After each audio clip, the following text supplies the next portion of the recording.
খড়দায় দলীয় কর্মসূচিতে এসে ইলেকশন কমিশনকে তোপ দাগলেন বাম নেত্রী মীনাক্ষী। তৃণমূলের মতো একই সুরে শোনা গেল বাম নেত্রীর গলাতেও। বাম নেত্রী বলেন, রাজনৈতিক উদ্দেশ্যে পরিকল্পিতভাবে মানুষের মধ্যে উদ্বেগ তৈরি করার জন্য এত কম সময় এসআইআর করছে। এনআরসি, সিএ এবং এসআইআর কে অস্ত্র হিসেবে ব্যবহার করছে কেন্দ্র ও ইলেকশন কমিশন। এছাড়াও রাজ্যে লাগাতার বিএলওদের অসুস্থতা, আত্মহত্যার জন্য এক বাক্যে নির্বাচন কমিশনকে সম্পূর্ণভাবে দায়ী করে মীনাক্ষী।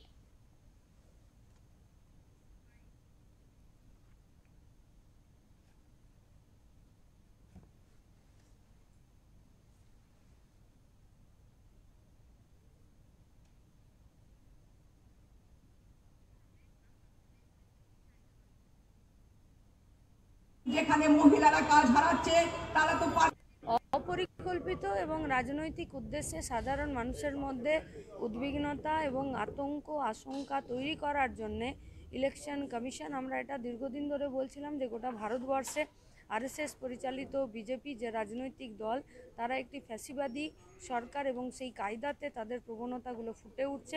ইলেকশন কমিশনের দ্বারা এসআইআরের নামে মানুষকে উদ্বিগ্ন, আতঙ্কিত এবং আশঙ্কিত করে তোলার যে পদ্ধতি, শুধুমাত্র কাদের ভোটার লিস্টে নাম থাকবে না তা নয়, যারা এই কাজের সঙ্গে যুক্ত সরকারিভাবে তাদের উপর যে ট্রিমেন্ডাস প্রেশার পড়ছে।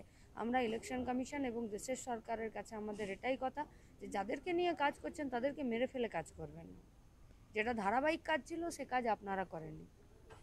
আজকে যদি ভোটার লিস্টে ডেড ভোটার নাম বেরোচ্ছে তো তার দায়িত্ব ইলেকশন কমিশনকে নিতে হবে।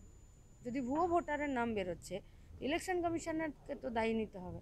আমরা তো গায়ে দেখেছি একজনের ভোটার লিস্টে নাম তোলার জন্য জুতো শুকতলা খুইয়ে যায়, তাহলে এত ভুয়ো ভোটার এলো কোত্থেকে?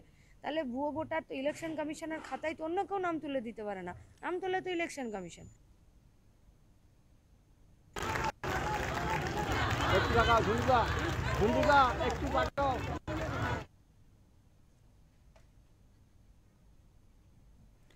উত্তর 24 পরগনা থেকে প্রতীতি ঘোষের রিপোর্ট, ওঙ্কার বাংলা।